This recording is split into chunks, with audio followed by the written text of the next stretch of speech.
Well, I've done a little bit of hockey actually. I did I the saw Atlanta that. Gladiators for a little bit. Yes, yeah. And This year I did Athens Rock Lobsters how was for a that? game.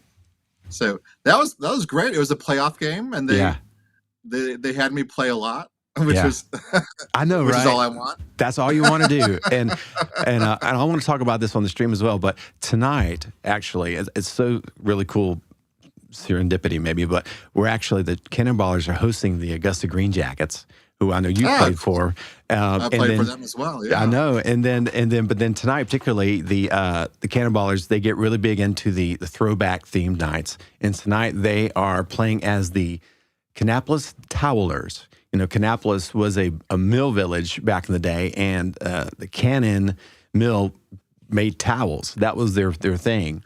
And so tonight they're playing as the Kannapolis Towelers, and it is all organ music all night. Oh, So very cool. that's going to be a first. And That's a dream for me. I know, right? So I'm going to have the opportunity pregame, all through the game, all the walk-ups, everything is coming from a little Hammond M3 organ out there on the concourse. So, That's awesome, man. That's but great. I'm thrilled. So any any advice, insights on songs, I'm open for. I'll have to see the roster. I know, right? Yeah. Which I love that aspect too with your game is like you actually take time to work up songs for the walk ups based on the last names of the players and such. So which is just brilliant stuff. I've yet to even sometimes I may have the opportunity to jump on that, but for me, I'm mostly just pulling things out of the air or just playing songs for the players. So. Yeah, But every team kind of asks us to do different things. So, yes, that is the truth. here Every we every do. every aspect is different. Every team has a different culture, a different just dynamic, and it's so cool. I mean, for me personally as a musician, I enjoy those kind of moments. My background is sort of in a lot of improv and to me, it's like the ultimate jam session, at a game, Right. especially with minor league. I know it's much looser than major league, but so I think I get away with a lot of stuff that way. Yeah, which is great. Yeah, Yeah. cool. How we doing, Johnny? We ready to kick this thing off?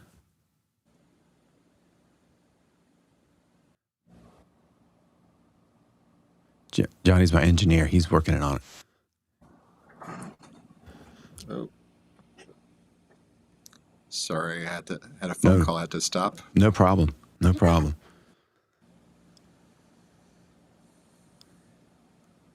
So, where are you at this week? You have any games or anyone you're playing for? I'm doing the UGA regionals. Oh, for, fantastic. NCAA tournament. Yeah, or It- the Athens regionals. Yeah. right on, right on. So they have Boston College and Long Island University, I think, is one of them. Very cool. So it should be pretty good. Yeah. So with those kind of games, who's considered the home team? Is it kind of random? Yeah, so I'm just going to find out when I get there. Yeah. I don't think, because I did it for Auburn one time, Yeah. where we're not supposed to be cheering our home team as much. Right. So I'm not even too sure if they're allowed to play walk-up songs, their own walk-up songs for the UGA players. Sure. So you have to be kind of neutral. Yeah. So it'll be interesting, like to play charges and stuff on both sides, like when Yeah. defense and offense, like. Yeah, I can see that. That can But be yeah, tricky. I don't know how UGA is going to want to do it. Like, UGA might ask me to do something different, so we'll have Right. to see. Right. Kind of keeps you on your toes, I would imagine. Yeah, yeah. Love So it. I got 2 games tomorrow, 2 on Saturday, 2 on Sunday, and Yes. then maybe one on Monday. So we'll have to see. Fantastic. Now, with those games, are you able to carry your own Hammond organ in with those, like your SK2 or SK1? Yeah, I just do the SK1. Yeah. It's Yeah. only 13 pounds. I'm not going to carry pedals and No. a bench, and really they got this tabletop kind of countertop that I put it on. Yeah. Yeah, I see other guys around that's going to bring the pedals and everything, and I'm almost 50. I'm 49 years old, so I'm not going to be carrying all that stuff. Especially when parking is like, I don't know, like a quarter mile away. Oh, yeah, that's a I'm nightmare. not going to be wheeling that. Be out there with your little beach cart. That's what I use. Roll my little gear up in my beach cart. Yeah. I've got the cart and everything, but still, like, it would not be feasible at UGA. Yeah, that's awesome. Yeah, we got to save this for on the air. Right? I know, exactly. I know, it's just great stuff, man. Well, again, I just, I appreciate all that you share online, and I got to say, the sports organist community is just really cool, and I'm really grateful to have connected with players like yourself and other guys all across the country, and even though I'm minor league, as but it still feels just very open and welcoming, and I just love to see the dynamics and how diverse the community is of everyone just contributing to it. I think it's just so cool. I really get a kick out of it. Playing college games is just as fun. Yeah. Going to Augusta is just as fun as the major leagues. So I don't view the different crowd sizes as being the determining factor of how fun a gig is, 100%. Yes, that is the truth. That is the truth. And I got to say, a little town like Kannapolis, I love it because everyone is so committed. Like people who are ushers and, working the game are people in that community. And they love that team. They help house the guys. They support them, in many different aspects. And I feel that love too. I think for me personally, it's been unique that my experience has always been like I'm on the concourse, like the organ is out on the concourse, or even for the checkers, like the Hammond C3 is like down in the rink. And so that aspect I think is kind of unique for organists.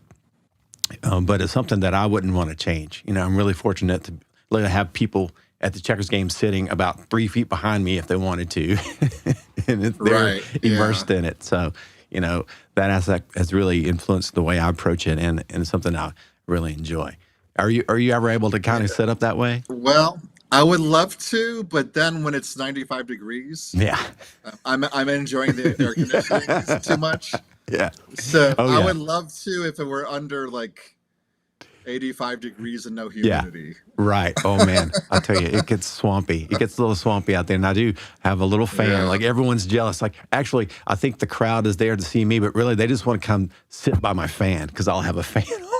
Like, oh, everyone's hanging out with me. No, they just want to get some air. And here in Atlanta, if it gets over 90 degrees, it's just unbearable. Right. Yeah.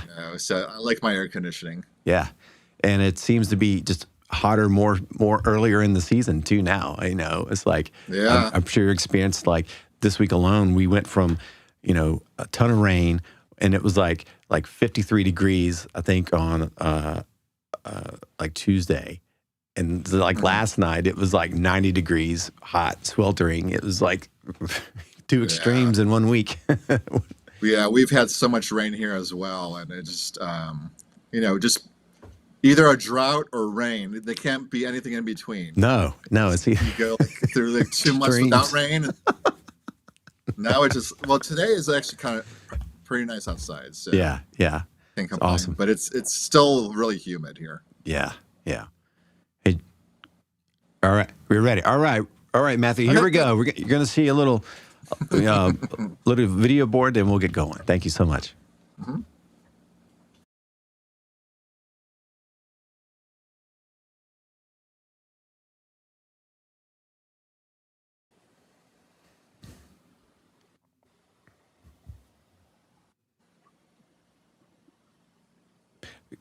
Can we change the? We gotta take out Atlanta Braves. Can you like stadium organist or professional musician or something like that? You could just say Yeah. organist, pianist, accordionist. Yes, or just say organist, maybe organist / pianist / accordion. Yeah. Yeah. Thank you.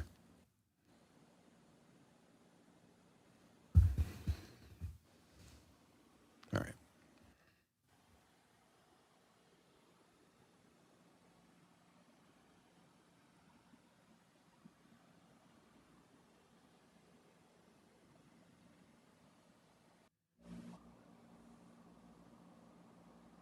I should have shaved.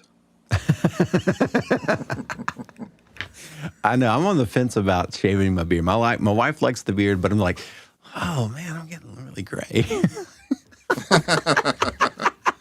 I have this small beard, but shaving around the neck it usually doesn't happen until I have a gig.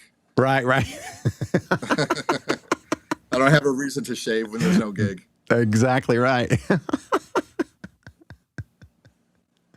Man, so cool.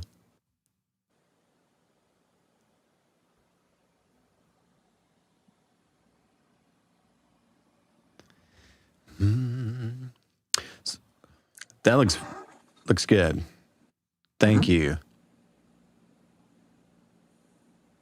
All right.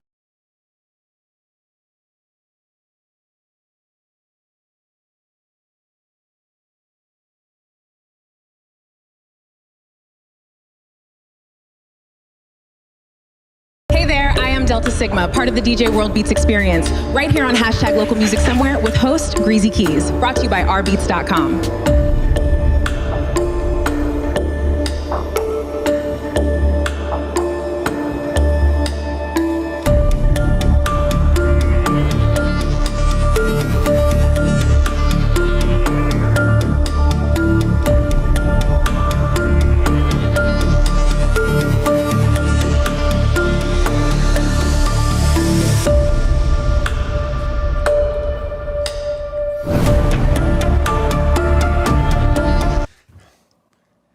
Thank you so much, Delta Sigma. Hey, this is Greasy Keys coming at you from the RB studio. Local Music Somewhere. Thrilled to have an incredible guest here in the studio today, Matthew Kaminski, incredible organist, pianist, accordionist. Welcome, Matthew. Thrilled to have you on our beats, man. Thank you for taking time. Yeah, thank you for having me. Thrilled. I'll wait here from Al. Yes. And again, thank you for taking time here where I know your season is in full swing. Good pun. I can't help it. I'm a dad. Dad jokes just kind of come up. But hey, again, thank you so much for taking time to come on and kind of sharing some of your story here. It's just an incredible background. I was reading up on you a little bit and come to find out you are come from a very musical family. Multiple generations of accordion playing, I hear. Yeah, my dad plays the accordion, and he's more, I guess, self-taught, even though he had some lessons in the past. Yeah. And my grandfather on my dad's side played the accordion as well. Not a professional, but Right. it runs on my dad's side of the family. That's amazing. So with you growing up, were those some of your earliest memories of music? Was from your father and your grandfather playing, or what were some of your earliest memories of music when growing up? Yeah, so my dad likes to play the accordion for family parties. So Yeah. whenever there was a family get together, I come from a big Polish family. Yeah. He would bring the accordion, and there might be some old style or highballs being drunk, and that, and as well as on the other side of things, both my parents loved listening to country music back when I was younger. Yeah. So we would go to places like Opryland when it was open, I guess. Yeah. Or the Grand Ole Opry, and so there's a fair amount of Eddie Rabbitt and Fantastic. Alabama and the Oak Ridge Boys being played in the house as well. Yes. Fantastic. Yeah, that's when country music was good. That was real. That wasn't pop music. That was real country That's music. true. Real country music. That is, I love that. I love that. So you grew up in Chicago, is that correct? Yeah, so I grew up in the suburbs. There's one called Park Ridge, which is right based along Chicago. It's actually pretty near O'Hare Airport. Yeah. So growing up, you see the airplanes flying above pretty close, pretty low. And then later on, we moved out a little bit further to Algonquin, which is, I don't know, maybe like a 45-minute drive to Chicago. So more on the northwest side of things there. But I lived there all through kind of my formative years until I graduated high school, and then I wanted to get out. Yeah, right. Exactly. I can relate to that. The cold over there is brutal. and especially if you're shoveling snow and your car breaks down in the icy weather. Yeah. You don't want any more of that stuff. So is that one of the reasons why you became a transplant to Atlanta? Sort of, yeah. So, I actually went to the University of Arizona in Tucson, Arizona. Oh, for right on. That's an a extreme. couple of years right after high school, just because I wanted to get out of the cold, Sure. basically. So I looked for colleges that were down south here or more on the West Coast. And what was nice is that the jazz band director of the University of Arizona was interested in my playing because I had to send out these audition tapes. Yeah. And he gave me a call at home. I'm a 18-year-old high school student, nervous to talk to this college professor. Yes. But he said, there's room for us in their jazz band department for me, and that he wanted me to come over there. So he kind of gave me the whole almost the NIL speech way back in 1994. Amazing. Amazing. So yeah, it was. I don't think I would have gone there if I weren't kind of recruited to go there. Sure. Well, any fond memories of that time in Arizona? Oh yeah, definitely. Well, I kind of view it as like a 2.5-year vacation. Wow. So yeah, there you go. Arizona definitely is a nice school to go to. We back then, so I started in '95, and back then the basketball team won the national championship. So that was some fun times, and really went into the music scene over there was great.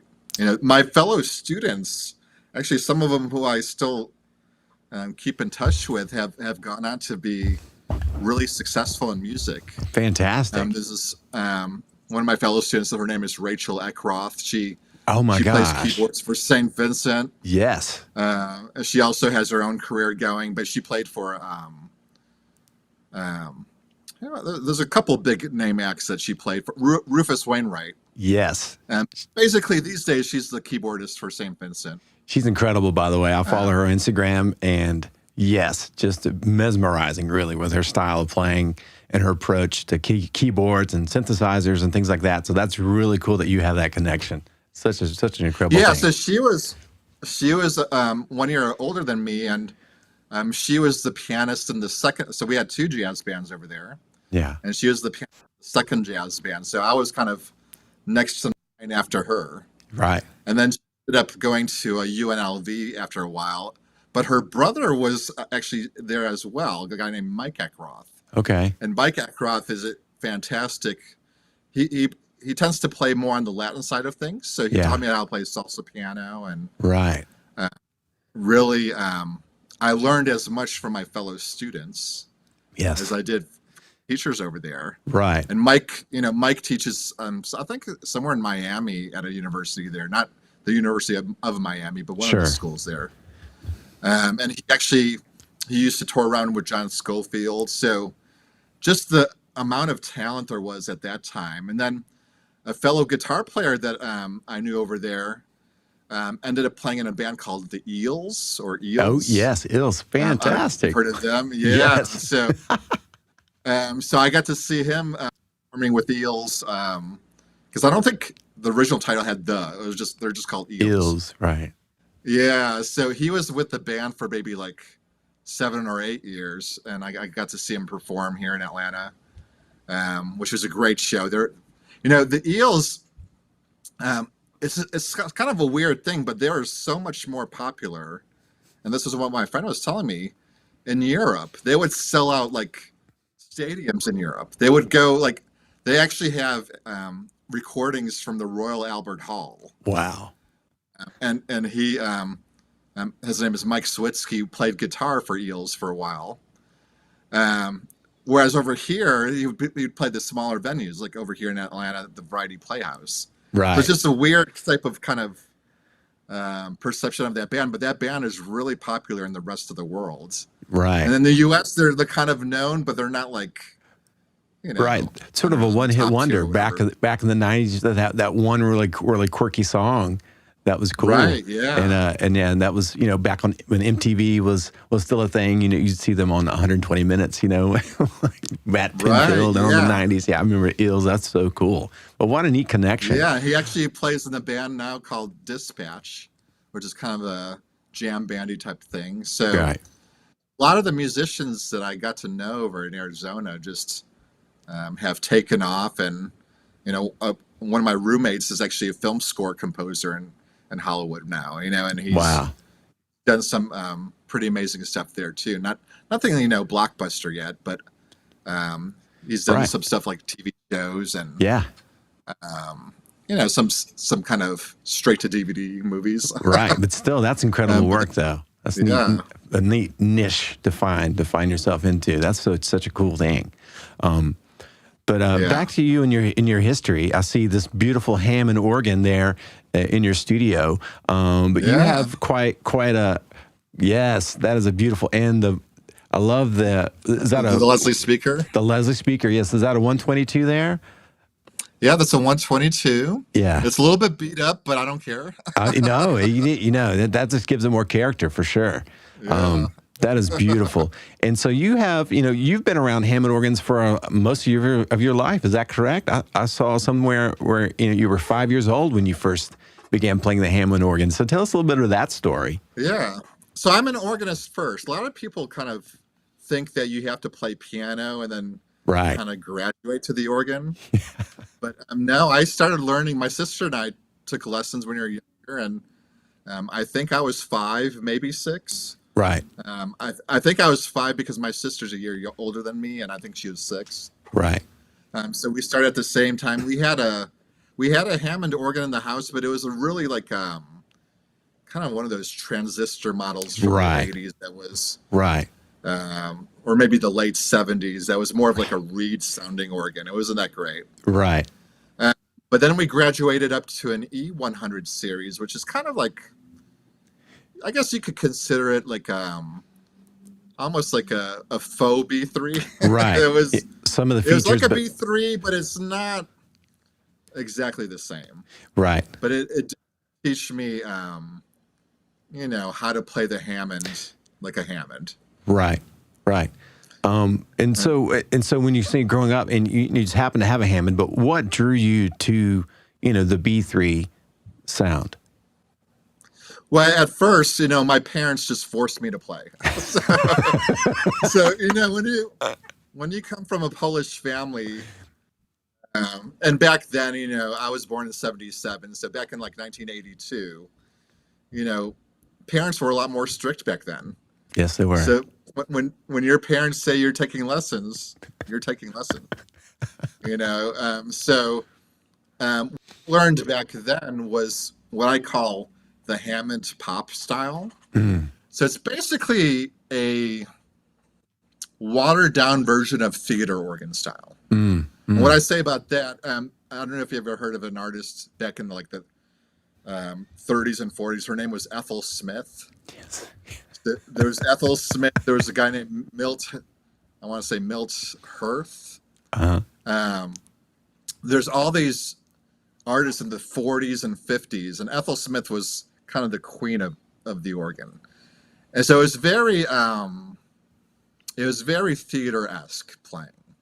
So it wasn't really classical music that I was playing. Right. It was more like playing kind of show tunes and more of that theater style, but not like what you think of the theater organs, like in a big Right. old movie theater. You're not So playing it's more of diminished like the chords. Hammond Ooh. version. Yeah. So it's more of the Hammond version of that. Like I would play songs like Yes. I stuff love like you got the Tico Hammond organ Tico. set up there. Yes. Yeah. So I would learn these songs that were not necessarily jazz, and they were Right. not necessarily classical music, but they were written out arrangements. And that's basically kind of my first schooling in music. And, of course, playing the organ, I'm learning treble clef, bass clef, bass clef. Yes. So my reading skills were attuned to Hammond organs, but not really anything too difficult. Right. Because I was reading the three staves of music, I still had to, I still had to kind of gain the proficiency of playing those tunes like that. Amazing. So yeah, that's kind of what drew me to that sound. Like I said, I was kind of forced into it. But then later on, when I was in middle school or high school, I just I kind of wanted to learn for myself. So I started listening right around middle school, or back then it was called junior high. Yeah. I started really liking the Doors. Yes. Ray Manzarek on the organ. Yes. And I would actually, I was maybe 12 years old, 13. I would actually sit down and learn note for note Ray Manzarek's solos on, Light My Fire and, Yes. Love Her Madly or Love You Madly or whatever, L.A. Woman. Right. And L.A. Woman, yeah. The End and, The Unknown Soldier even. Yes. And, yes. Ray Manzarek, he was definitely like top influence of that era for me as well. Middle school, high school, Jim Morrison was like, oh man, I had to write weird poetry, but Ray Manzarek to me was the backbone. And wow, that is such a cool thing that I can relate to. Yeah. Yeah, and I knew that he was, that there was no bass player in their live performances. Right.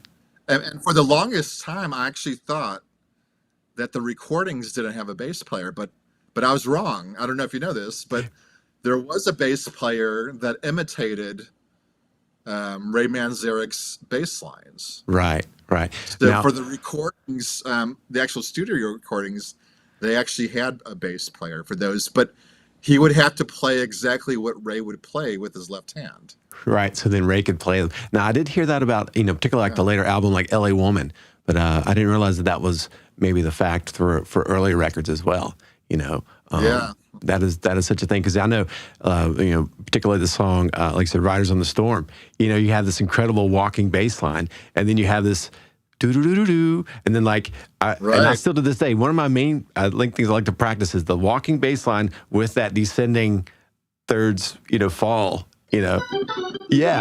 Yes. But then trying to do the left hand as well. So that to me is still that's something that I'll challenge myself, because if you don't practice that very often, you forget that. But people love to hear the Doors. When they think of the organ, I get that requested so often. It's you got to stay on the tip of the Doors. Yeah, I learned the Doors. I learned John Paul Jones's keyboard parts from Zeppelin. Yes. Like All I Love, or even some of the early stuff, like the early blues type stuff, like Since I've Been Loving You. Yes. Oh man, you're giving me chills, Cashmere, Matthew. You're giving me chills just talking about it. Oh yeah, that's such a good stuff. Yeah, love it. And then of course Rush. I had to learn, the obligatory subdivisions. So this is back in junior high once again. Yeah. So I was learning. That was back when they had the Presto album. So Show Me Don't Tell Me, that song, and learning about the synthesizers that Rush would use. So that's kind of where my interest lied. But then when I was in high school, one of my friends told me that they were looking for a piano player in the jazz band. And I told him, well, I don't really play the piano. We have an organ at the house. And he's like, close enough. So, he had no idea what he was talking about, did he? Yeah.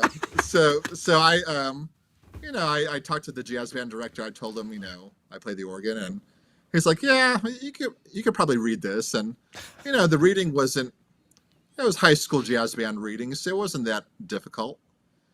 Some of it was, but I had to kind of really teach the touch of the piano then. Yeah. It didn't have that with the organ. Right.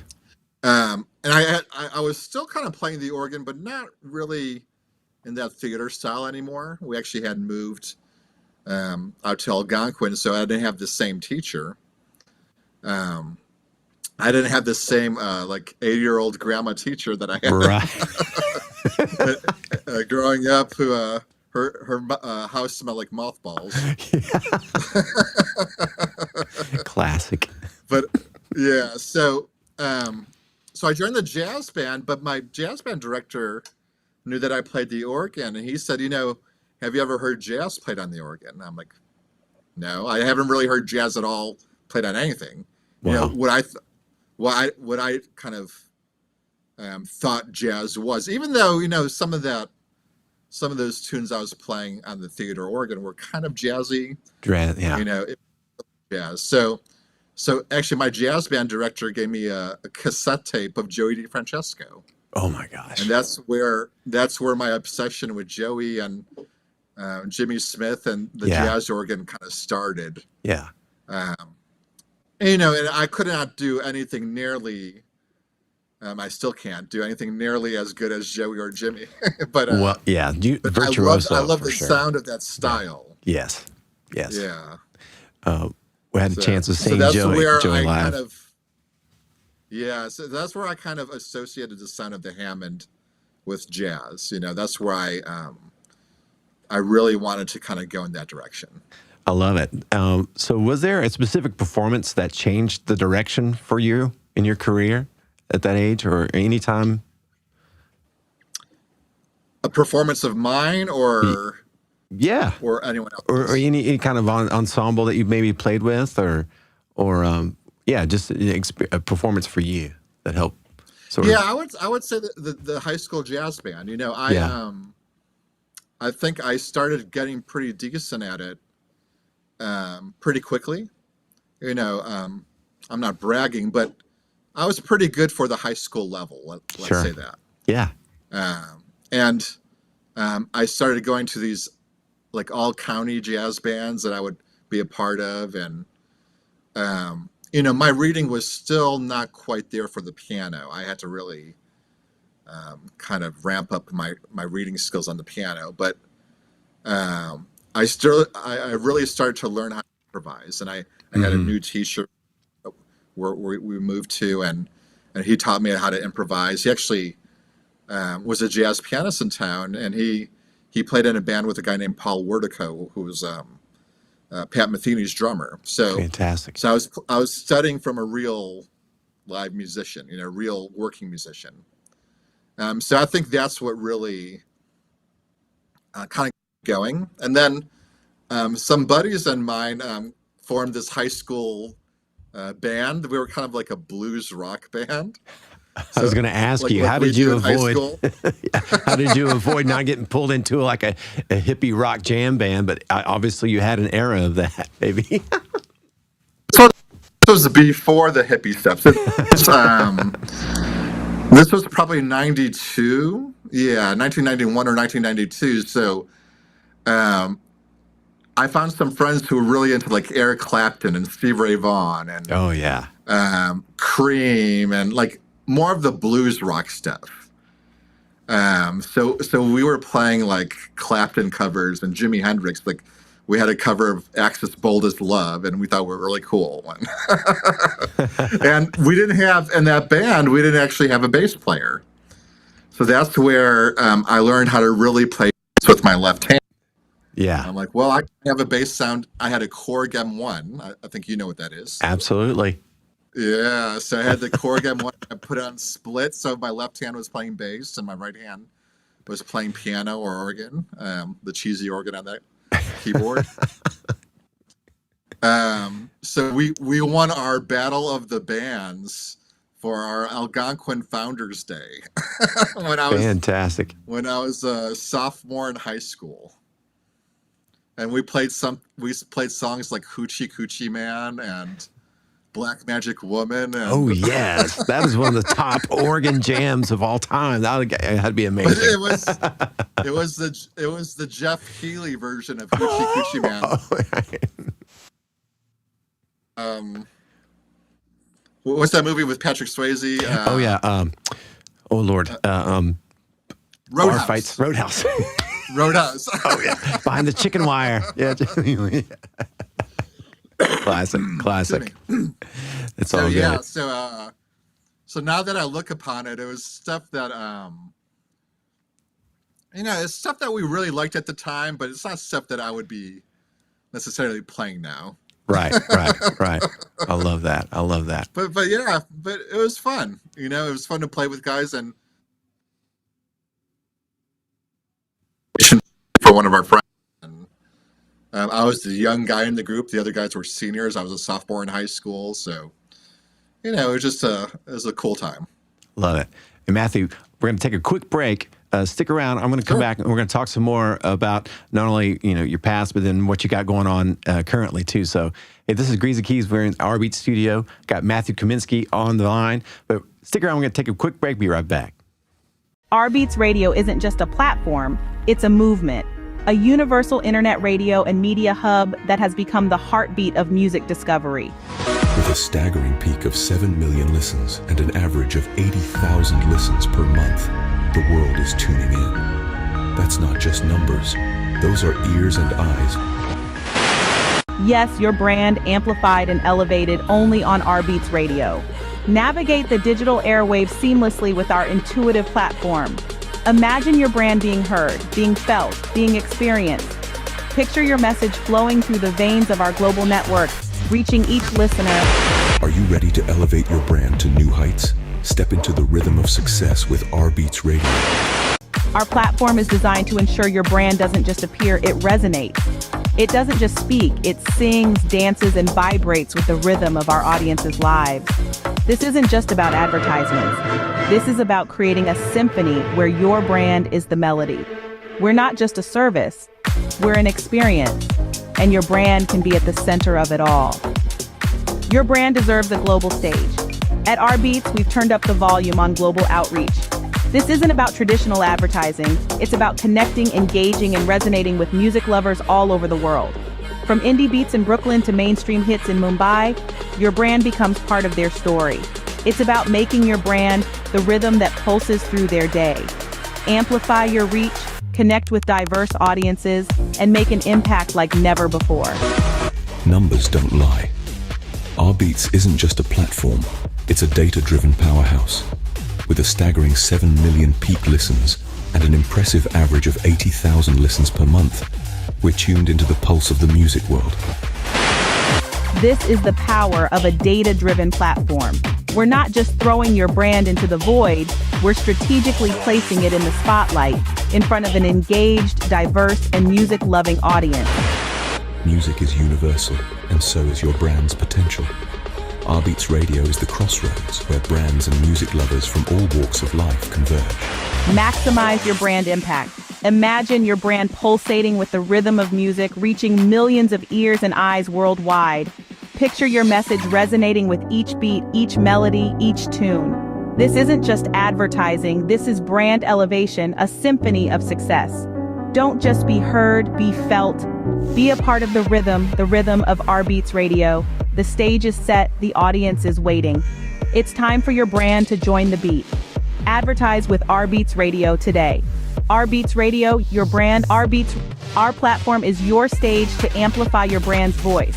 This is where rhythm meets success, where your brand dances to the tune of progress. For advertising inquiries, contact www.ourbeats.com. Yes. Welcome back to Local Music Somewhere. I'm your host, Greasy Keys, in the Our Beats Radio studio. Thrilled to have in this, on the line Matthew Kaminski. Welcome back, Matthew. Thank you so much for coming on to our show today and just sharing a little bit of your story. It's just such a captivating story. Coming up through growing up in Chicago, then having school in Arizona, and then also moving to Atlanta. We're kind of finishing your degree there and really building quite an incredible career there in Atlanta. And just from some of your stories I hear is like one thing about you is you're very diverse in your approach to music. And you probably get asked all the time, "Oh, where's your band playing this week?" And you always have to say, "Well, what week isn't it, and what band do you want to hear about?" So tell us a little bit about that approach and being a professional musician, and some of the things that you set out for yourself and some of the things that you've accomplished. I think I just like a variety of different types of music. So even though I would consider myself a jazz musician first, Yeah. I like the fact that I could play in these different styles. So one of the styles that I play is salsa on the piano, Yeah. and I've been playing with a salsa band for about 20 years now, and that's the kind of the steadiest gig that I have. And when we play different restaurants and such like that, but there's a steady restaurant that we play at here in the Atlanta area called Eclipse de Luna. Yeah. And I learned actually that style when I was in Arizona from one of my fellow students, Mike Eckroth. So Yes. the salsa style was really prevalent in Arizona, I guess being close to the border over there. And then, playing for the organ for baseball was really very similar to what I grew up playing, that pop style. And of course, I throw in more jazz and maybe than some other organs or organists in the league. Sure. And I throw in some more, rock and stuff like that whenever I can.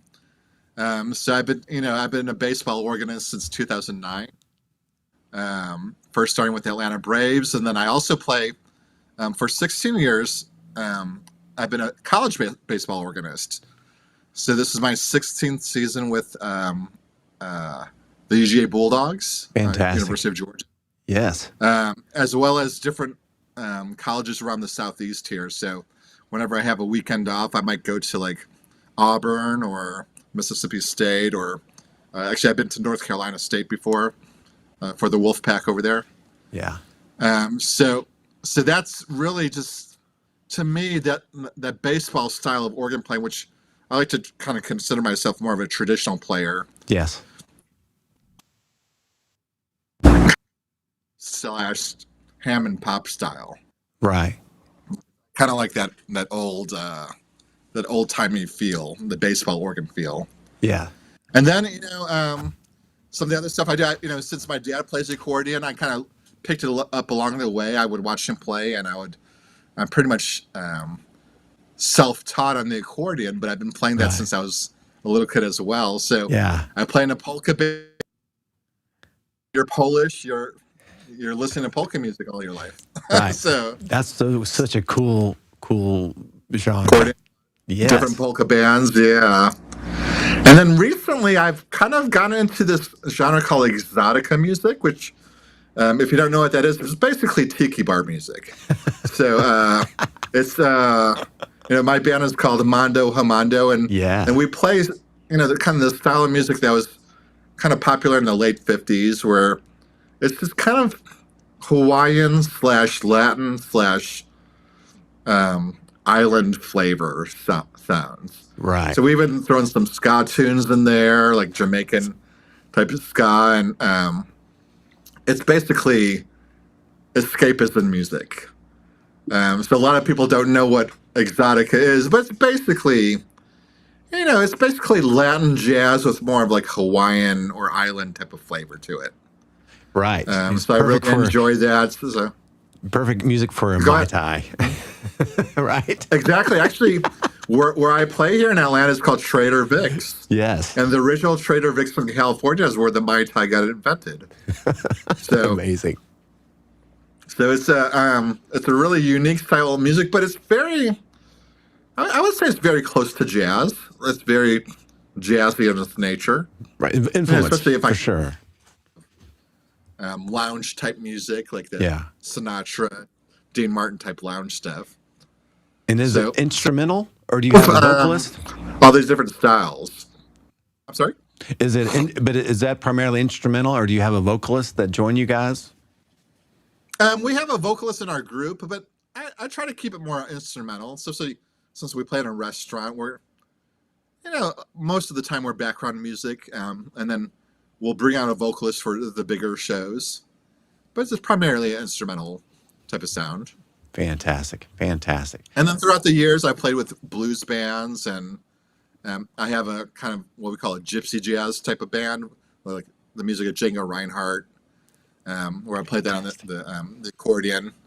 So all of the music that I play and all the bands I play with are very similar in its kind of improvisation. Right. It's very kind of it has its root in jazz maybe, but just has a different time feel or different kind of accenting.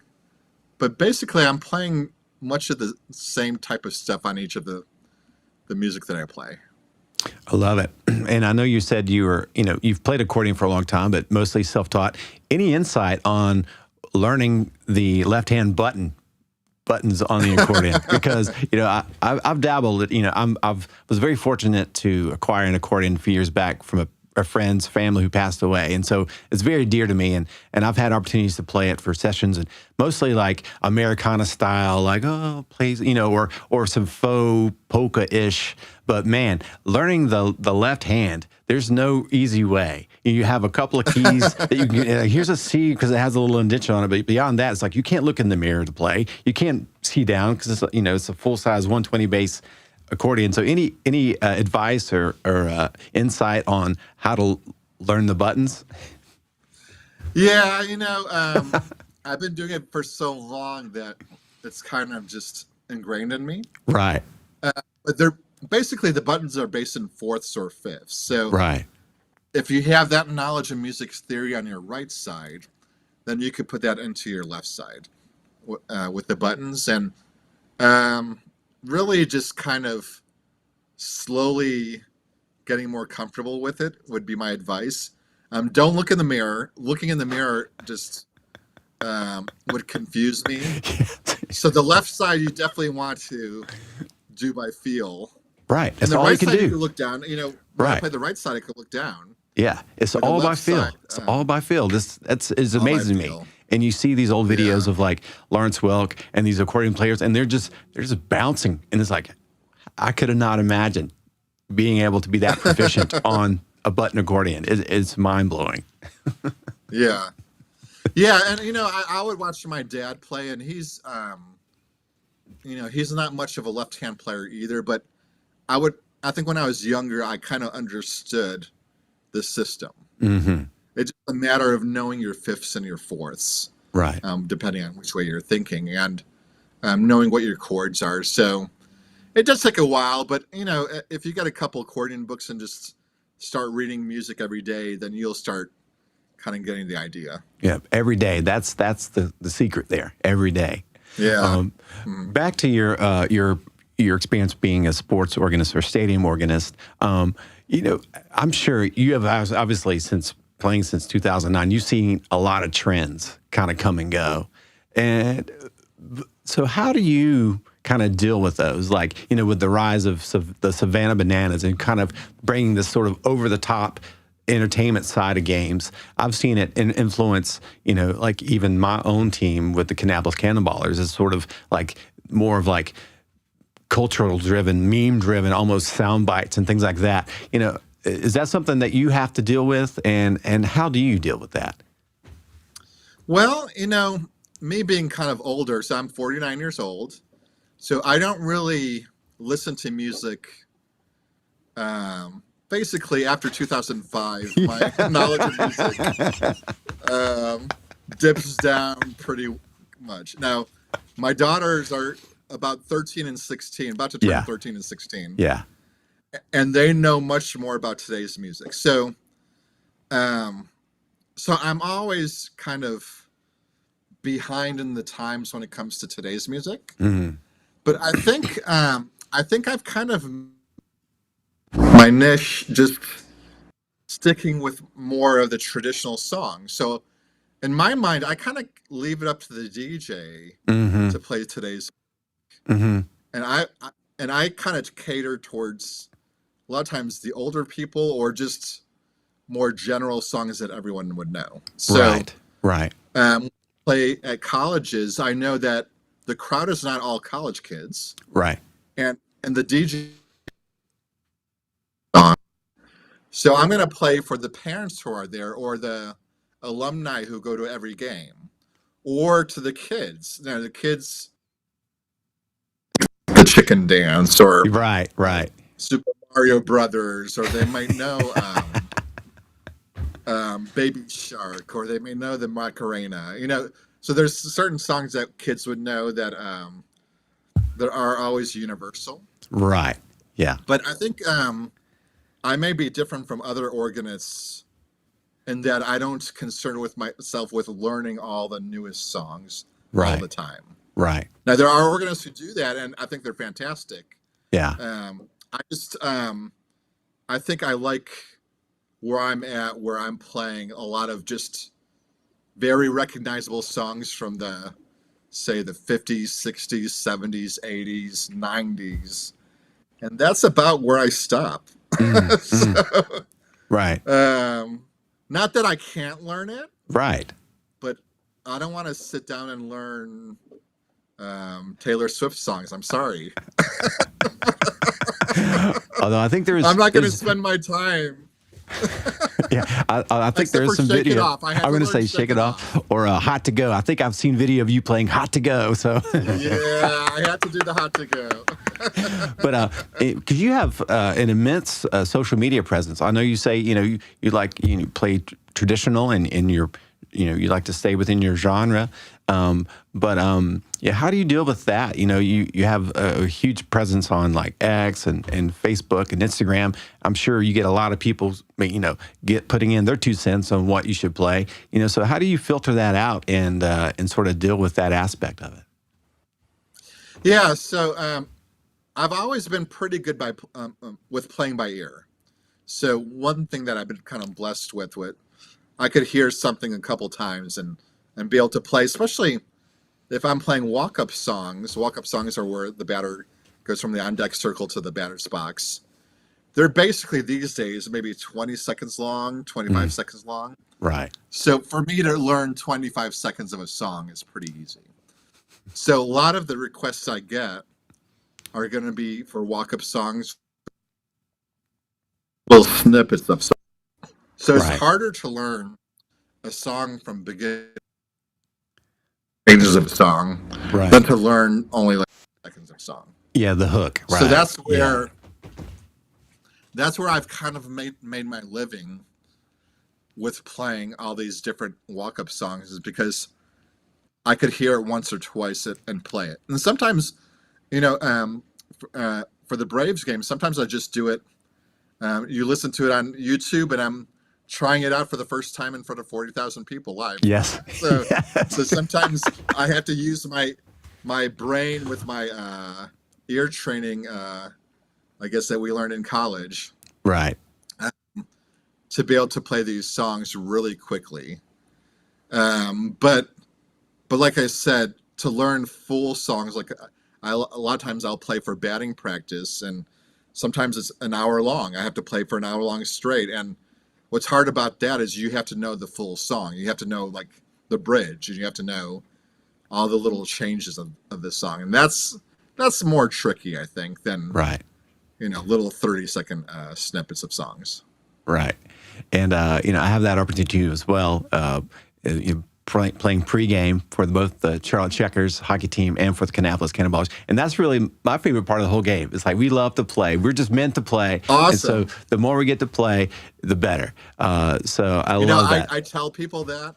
I tell people that all the time. My favorite part is batting practice. They're like, really? Like, you're playing during the game? I'm like, not really. Right. I'm really playing during batting practice. And that's all. And then, so let me ask you this: like, you just mentioned, crowd size of 40,000 people. And again, you've been at this for a long time. Do you still get nervous when you're going in for a game, or do you still have any kind of pregame jitters that you experience before you play for a National Baseball League game? Yeah, I think I do. It's not so much for the walk-up songs or the crowd prompts, the clapping songs and stuff like that. Yeah. It's more for if I'm asked to play the national anthem. I was going to say, nervous. yes, that's the one. That's the one you can't not be nervous. I've had a chance to play that so many times, but like every single time I get asked to play that, I was like, okay. Yeah, and then at the Athens Rock Lobsters game that I played at, they had me play "Oh Canada," which I don't really play in baseball. Yeah. So I had to learn that for that game. Just because it's so quiet while I'm playing. So whenever I play the anthem at a college game, everyone's quiet. So that's where I think I get the most nervous. Sometimes for batting practice, I'll get nervous, but that's usually if I start to not remember what happens next to the song. Mm. So sometimes I might just ditch the song in the middle of it and go to another song. Sure. Yeah. Yeah. Sometimes I'm like, what happens next? I'm like, oh, better go to the next song. And I have, I try to play most of my songs at games memorized. And the reason Really? why is because, batting practice songs, I might look a little bit more, but for games, I can't pull things out at a moment's notice like I can if it's memorized. Right. So if there's like an injury timeout or if there's a meeting on the mound and everything, I want all of those memorized. So I think sometimes I might have just a little bit of a memory blip where I need, I get a little bit nervous if something's about to lose or fade from my memories. but yeah, I wouldn't say I'm as nervous as I was in year one of playing. Sure. This is already year 18 for me. So, Sure. so yeah. Now, on top of playing, you also known to be a teacher as well, correct? Mm-hmm. Do you still offer lessons, private lessons? Yes, I've been teaching since 2000 for 26 years now, and I teach all sorts of students from, I used to teach really young ones from like 5 years old, but these days I teach a lot online, so I feel comfortable right around 7 or 8 years old to adults. Mm-hmm. And I teach accordion, piano, and organ, and I do it a lot through. In my studio, you hear everything for Zoom. I think the one instrument that sometimes doesn't work well is the accordion. Sure. Because sometimes the frequencies of the accordion doesn't quite come through on Zoom. Interesting. But I found that Google Meets works for that as well, or FaceTime. So a lot of times we kind of have to work around the sound issue. Sure. Yeah, teaching for a while. You could always look me up on MatthewKaminski.com and look up my contact info on there. Fantastic. And now, with your experience teaching versus, just being almost, like you are a persona, a public figure, your impact, do you see a difference, when you try to, obviously when you're teaching someone, you want to make an impact with them, but then obviously it's been my experiences, just being that person playing the organ has inspired young people as well. So, do you see where one may weigh more than the other when making an impact for people? Yeah, sometimes that impact doesn't come right away. So I actually had someone reach out to me on Instagram not too long ago that I met a couple times at the Atlanta Gladiators, the hockey team that I was playing for. I met him in the crowd with his family when he was in high school, and he messaged me 6 years ago. Yeah. And he messaged me out of the blue saying that I was one of his inspirations to become a musician. Fantastic. And just like a chance encounter at the hockey game. Yeah. Kind of did that for him. So yes, I know that people are listening, and I know that sometimes that that the result of them listening may not come right away, but one day, they may be inspired to play the organ, or they may be inspired to do something because they heard what I played. So I've had some really good fortunate experiences where people have told me something like that, and it's always gratifying. Yes, very, very much so. So any advice that you would give to a young person starting out and maybe who want to aspire to be a stadium organist one day? definitely want to study with a real teacher. so there are people who think they can learn everything on YouTube, and Sure. even though that's not a bad thing, learning things on YouTube definitely speeds up the process for a lot of people. I still think that having a teacher or having someone to watch you play and give you advice on what you're playing is better than just trying to learn everything through YouTube. So Right. definitely want to find someone either online, like what I do, or in person, and really just start off slow. Don't think that you're going to play like if you want to play like Billy Joel. Don't think that's going to come in a year or two. Yeah, that's true. I sometimes have people coming up to me with kind of unrealistic expectations Yes. to kind of hamper them down a little bit. I'm like, well, we could play Piano Man, but you're not going to sound like Billy Joel exactly, at the start. So Fantastic. So where do you see yourself in the next 5-10 years? Are you enjoying where you're at? Do you see yourself continuing to perform for sporting events and to play out with your bands, or where do you see yourself? Yeah, right now I have 4 main bands that I kind of gig with. Yeah. Well, 4 that I lead, and then Wow. the salsa band I don't lead. Wow. So one of the bands is my jazz organ trio or quartet. So that's kind of where my mind goes first. Is I'm always looking for places to play for my jazz organ playing. That's usually billed as the Matthew Kaminski trio or the Matthew Kaminski quartet. And then I got the Exotica band, so I've been playing at Trader Vic's and Polka band, and then I've got the Gypsy Jazz band, which I call the Hot Club Jazz Fellowship, where we do kind of Edith Piaf and Jago Reinhardt things. So my 4 bands are kind of my projects right now, or my what I want to increase the most. I want all 4 of those bands to be working more steadily.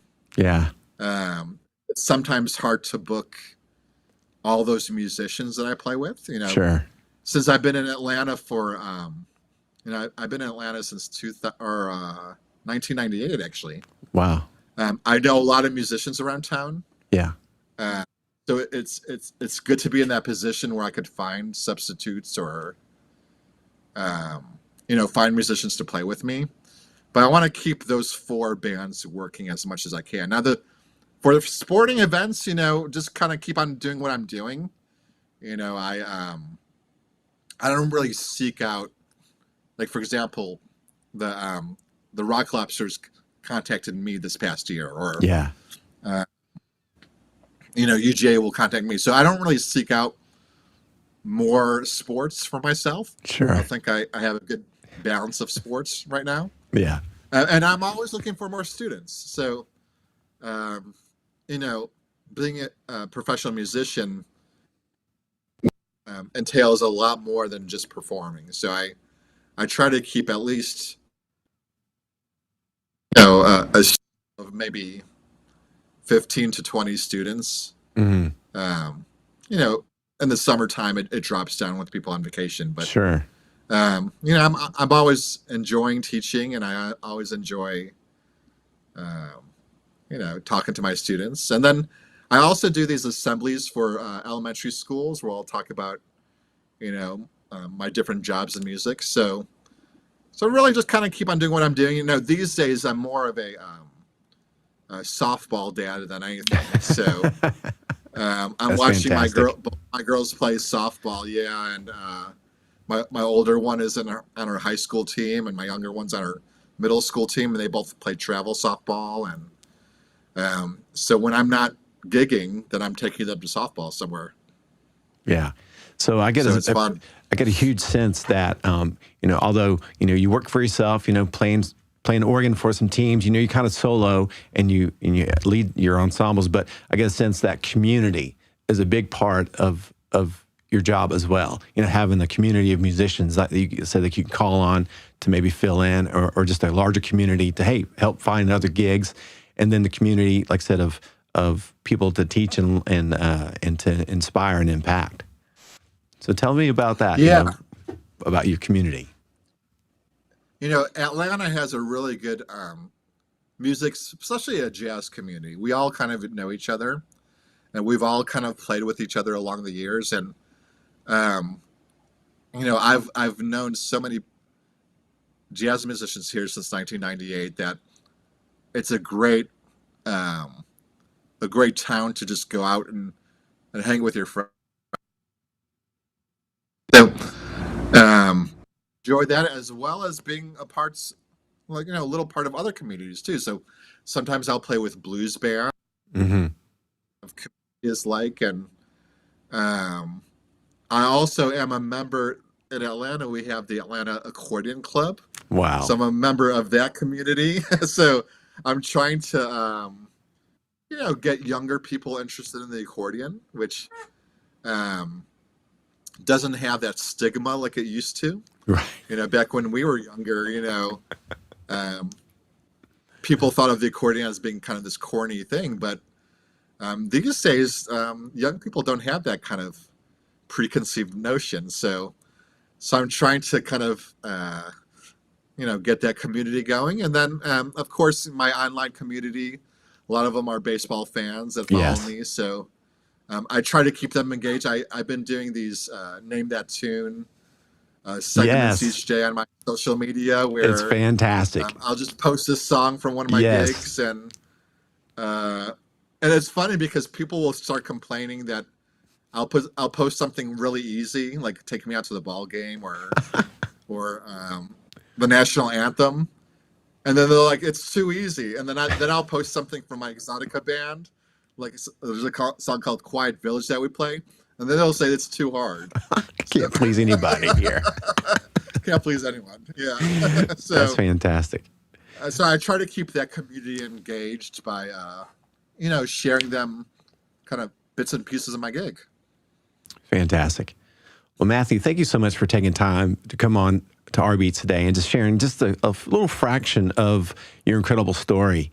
And thank you for the impact that you've made on countless fans, through the baseballs and other sporting community, and again, other musicians like myself. I look up to you a lot, and thank you for just being a great colleague and a part of the broader community in sports music and just in music in general. Man, you just are incredible, and I commend you on not only just doing what you do, but then being consistent about it.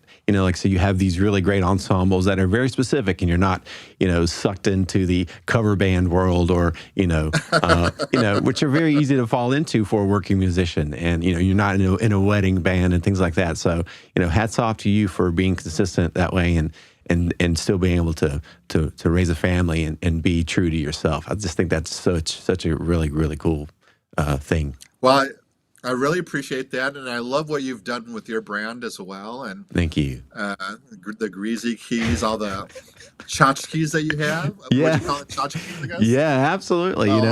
It's been a thing of just trying to just find little things that work and stick with folks. And like I said, the people like the brand, and I never had imagined that it would become such a thing here locally. But it's for any musician to find that sort of niche and to have that connection with the fans is just a dream come true. So I'm grateful for it. Yeah. I really admire how you've done that with your teams and how you're so approachable.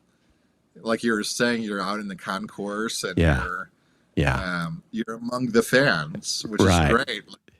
In my jobs, I enjoy the air conditioning. So 95-degree weather here in Atlanta. Yeah. Is not very pleasant to be out in the concourse. It's not. Well, I've said it before, and I want to extend it again. When hockey season rolls back around, if there's a night off that you're up and around Charlotte, please come through and enjoy the Hammond C3 at a Charlotte Checkers game sometime. I would love to invite you in. Great. It'd be nice and cool in there. And like I said, we're right there in the middle of the action. So for real, come October, I would love to extend that invitation to you. I would love to have you come through and bless us with your talent there sometime. So thank you so much. Yeah, I appreciate that. Thanks for having me on the show. Yeah. Absolutely. And we'd love to invite you back again sometime for real. Like maybe have one of your ensembles. Again, I don't know if you guys ever get on the road, but if you ever come up this way, we'd love to have you guys come into the studio. We do offer live performances here as well. So we'd love to have you on great. that. Thank you so much. Okay. Very Take cool. care. All right. Hey, this has been Greasy Keys in the R Beat Studio. Thrilled to have my friend Matthew Kaminski on the studio today. Be sure to check us out on YouTube, log in, subscribe. And hey, we're now streaming on Twitch as well. So if you're on Twitch, check us out, RBeats. That's RBATZ.com. And we'll see you guys next time. Peace.